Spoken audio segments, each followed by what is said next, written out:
नमस्कार, इस एक्सप्लेनर में स्वागत है। आज हम सीधे डेटा और मार्केट फैक्ट्स के जरिए समझेंगे कि ग्लोबल जीरा ट्रेड, जिसे हम क्यूमन कहते हैं, उसमें अचानक इतना बड़ा और ड्रामेटिक उलटफेर कैसे आ गया।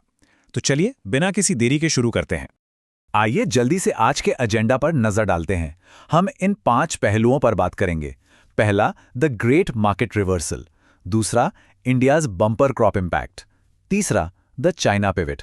चौथा, रेड सी लॉजिस्टिक्स क्राइसिस। और आखिर में, फ्यूचर आउटलुक एंड रिस्क्स।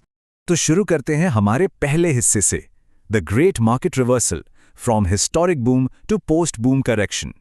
अब पोस्ट बूम करेक्शन आखिर होता क्या है? असल में ये मार्केट का वो दौर है जो एक अचानक आई तेजी के तुरंत बाद आता है। सोचिए, जब प्रोडक्शन बहुत ज्यादा हो जाए, स्टॉक भरा पड़ा हो और खरीदारी बिल्कुल सुस्त हो जाए। मार्केट एनालिस्ट की माने तो इस वक्त ग्लोबल स्पाइस ट्रेड में बिल्कुल यही कहानी चल रही है। इसे ऐसे समझिए, एक तरफ था 2022 से 2024 का समय, जब जीरे का पीक था। फसल की भारी कमी थी, चाइना लगातार आक्रामक खरीदारी कर रहा था और दाम तो बस आसमान छू रहे थे, बिल्कुल रिकॉर्ड ब्रेकिंग। लेकिन 2024-2026 आते आते सच्चाई पूरी तरह पलट चुकी है। अब फसल की बेहतर उपलब्धता है, चाइना ने खरीदारी लगभग बंद सी कर दी है और प्राइस में भारी करेक्शन देखने को मिल रहा है। यानी जो पहले सप्लाई पाने के लिए मारामारी थी, अब वो ओवर इन्वेंट्री के बोझ में तब्दील हो चुकी है। और इस ओवर सप्लाई का सबसे बड़ा असर कहां पड़ा? सीधा कीमतों पर। यह ध्यान देने वाली बात है कि जीरे की कीमतें अपने पिछले उच्चतम स्तर से करीब 20 से 30% तक नीचे गिर चुकी हैं। 20 से 30% ये कोई छोटा आंकड़ा नहीं है। फाइनेंशियल डेटा पूरी तस्वीर को और भी साफ कर देता है। अगर हम NCDEX जीरा फ्यूचर्स की पिछले 52 हफ्ते की रेंज देखें तो ये 18,700 से 30,500 रुपए प्रति 100 किलो के बीच थी। लेकिन फिलहाल ये फ्यूचर्स हेवीली 19,000 से 23,000 की रेंज में ही ट्रेड कर रहे हैं। वहीं कन्वेंशनल जीरे के FOB रेट्स 2.05 से 2.20 यूरोज और ऑर्गेनिक जीरा करीब 4.30 से 4.35 यूरोज प्रति किलो पर है। ये नंबर्स इस IV ठंडक का सबसे ठोस सबूत हैं। आगे बढ़ते हैं दूसरे हिस्से पर, India's bumper crop impact, supply heaviness and inventory pressure. देखिए, भारत का इस मार्केट में दबदबा कैसा है, इसका अंदाजा इस बात से लगाइए कि ग्लोबल जीरा एक्सपोर्ट वैल्यू का लगभग 70 से 71% हिस्सा अकेले भारत के पास है। सीधा सा मतलब यह है कि भारत की डोमेस्टिक पैदावार ही अकेले ये तय करती है कि पूरे ग्लोबल मार्केट का आकार और रुख क्या होगा। हमारी फसल से ही मार्केट चलती है। और 2024 में बिल्कुल यही घटित हुआ। भारत में फसल की ऐसी बम्पर पैदावार हुई जिसने सबको हैरान कर दिया। लगभग 2.1 लाख टन से भी ज्यादा का उत्पादन।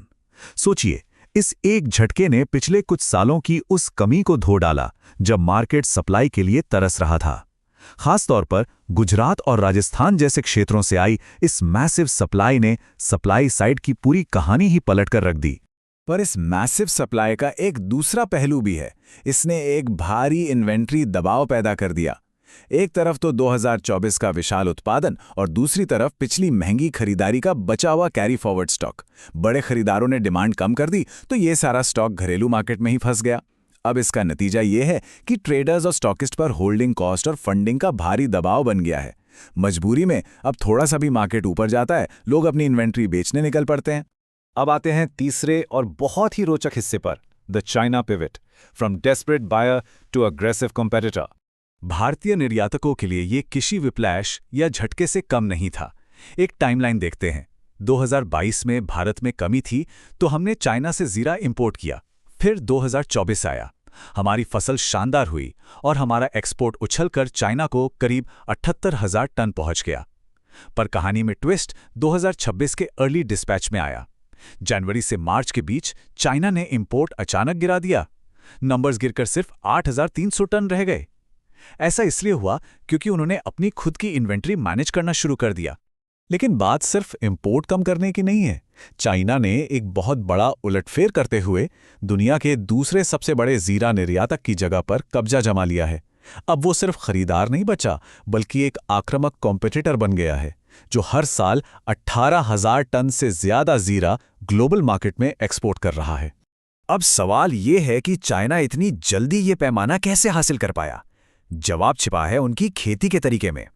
चाइना अपने शिनजियांग क्षेत्र में कपास यानी कॉटन के साथ जीरे की इंटरक्रॉपिंग करता है। इस तकनीक से उन्हें कमाल की फ्लेक्सिबिलिटी और विशाल पैदावार मिलती है। इस स्ट्रक्चरल फायदे का असर सीधा भारत पर पड़ा है। हमारे निर्यातकों को अब मजबूर होकर वियतनाम, बांग्लादेश, यूएई और यूएसए जैसे बाजारों की तरफ नए अवसर तलाशने पड़ रहे हैं। चलिए बढ़ते हैं चौथे हिस्से पर, जो पूरी दुनिया की सप्लाई चेन को हिला रहा है। Red Sea logistics crisis, geopolitical bottlenecks and vanishing margins. Supply और डिमांड अपनी जगह है, पर वर्तमान समुद्री संकट ने एक विशाल आर्थिक रुकावट खड़ी कर दी है। इस डेटा पर गौर कीजिए। संकट से पहले भारत से यूरोप या मिडल ईस्ट जाने वाले एक 20 फुट कंटेनर की लागत करीब $450 से $500 आती थी। आज वही लागत $3,800 हो चुकी है। और 40 फुट कंटेनर, जो पहले $550 से $600 था, वो अब $4,500 को छू रहा है। फ्रेट कॉस्ट में आया ये विस्फोट हाई वैल्यू मसालों के मुनाफे को पूरी तरह से धो रहा है। और ये सब हो रहा है उन जटिल जियोपॉलिटिकल टेंशन्स की वजह से। ईरान, यूएस और इजराइल से जुड़े तनाव ने कमर्शियल जहाज़ों को अपने रूट्स बदलने पर मजबूर कर दिया है। नतीजा, सफ़र के समय में लगभग 2 से 3 हफ्ते का भारी इजाफा हो गया है। इसके साथ ही मैरिटाइम कार्गो के इंश्योरेंस प्रीमियम्स आसमान छू रहे हैं। इन सब असुरक्षाओं के चलते खरीदार अब एक साथ बड़े ऑर्डर देने से डरने लगे हैं। वो अब छोटे फ्रैगमेंटेड शिपमेंट्स मंगवा रहे हैं, जिसके चलते उनकी बैंकिंग और पेमेंट साइकिल्स अटक रही हैं। आखिर में आते हैं हमारे 5वें हिस्से पर, future outlook and risks, triggers to watch in the next 3 to 9 months। इन तीनों पिलर्स, सप्लाई, डिमांड और लॉजिस्टिक्स को समझने के बाद आइए आने वाले कुछ महीनों के पोटेंशियल पॉजिटिव ट्रिगर्स को देखते हैं। अगर गल्फ और रेड सी का तनाव थोड़ा कम होता है तो फ्रेट रेट्स वापस सामान्य हो सकते हैं। दूसरी तरफ अगर चाइना के शिनजियांग क्षेत्र में खराब मौसम आता है तो उनकी पैदावार घट सकती है। इसके अलावा अगर रुपया थोड़ा कमजोर होता है या सरकार एक्सपोर्ट इंसेंटिव्स देती है तो इससे भी सेक्टर को आर्थिक सहायता मिल सकती है। अगर इनमें से कोई एक भी ट्रिगर हिट होता है तो बल्क इंटरनेशनल ऑर्डर्स में तेजी से नई जान आ सकती है। पर कहानी का दूसरा रुख भी है। यहाँ कुछ की स्ट्रक्चरल रिस्क्स हैं जिन्हें नजरअंदाज करना बहुत बड़ी भूल होगी। सोचिए, अगर लगातार 2-3 साल ऐसी ही बम्पर फसल हुई तो इस इन्वेंट्री का दबाव और भी कंपाउंड हो जाएगा। दूसरा रिस्क यह है कि अगर ये बढ़ी हुई ग्लोबल शिपिंग कॉस्ट्स हमेशा के लिए स्थायी हो गईं। और तीसरा और सबसे बड़ा खतरा यह है कि अगर चाइना ने भारतीय सप्लाई से हमेशा के लिए दूरी बनाकर खुद को आत्मनिर्भर कर लिया तो ऐसी स्थिति में पूरे एक्सपोर्ट सेक्टर को मजबूर होकर अपना ध्यान वैल्यू एडेड प्रोडक्ट्स पर लगाना पड़ेगा।